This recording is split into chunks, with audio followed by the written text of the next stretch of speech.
નમસ્કાર ખેડૂત મિત્રો, આ ખડ તમને બતાવવાનું એક જ કારણ છે. આ છે કુતેલી. આ ખડ લગભગ ખેડૂત મિત્રોને થતી જ છે. અને આ ખડનું બી જો ઝાઝું થઈ ગયું હોય ને મિત્રો, તો તમને ખબર છે કે કેટલું નુકસાન કરે છે.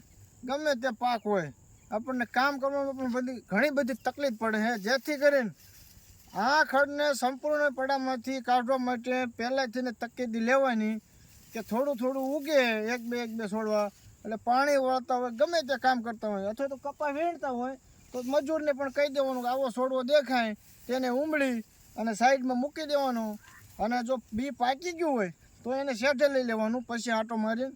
નકર જો આનું બી ઝાઝું થઈ ગયું ને ખેડૂત મિત્રો, એટલે આ કાઢવું વહેમું છે ને આ રહ્યું ને એ આપણને કામ કરવામાં વધારે તકલીફ પડે ને. આની આ લૂંગ છે ને એ પાકે એટલે લુગડા એને ચોંટી જાય, અને ચોંટે એટલે એની ફાંય હોય ને લાગે છે.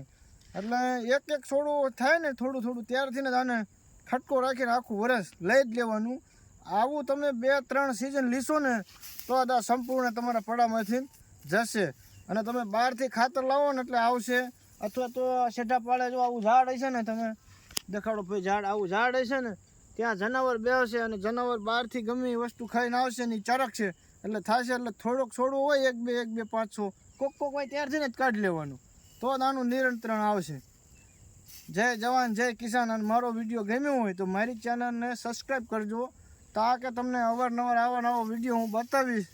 અને આપણે બધા ખેડૂત કહેવાય, ખેડૂત સમાજ, એટલે એકાબીજાને માહિતી શેર કરવી ને તો આપણે છે ને કામ કરવામાં સારું રહે, આપણે ઉત્પાદનમાં, જો કે આપણે બધી રીતે સારું રહે. ખેતી કરવામાં તમારી પાસે માહિતી હોય એ તમે મને આપો, મારી પાસે હોય હું તમને આપું.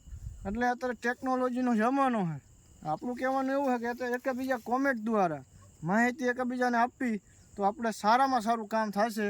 અને જરાક કોમેન્ટ કરીને જણાવજો કે આ વિડીયો તમને કેવો લાગ્યો.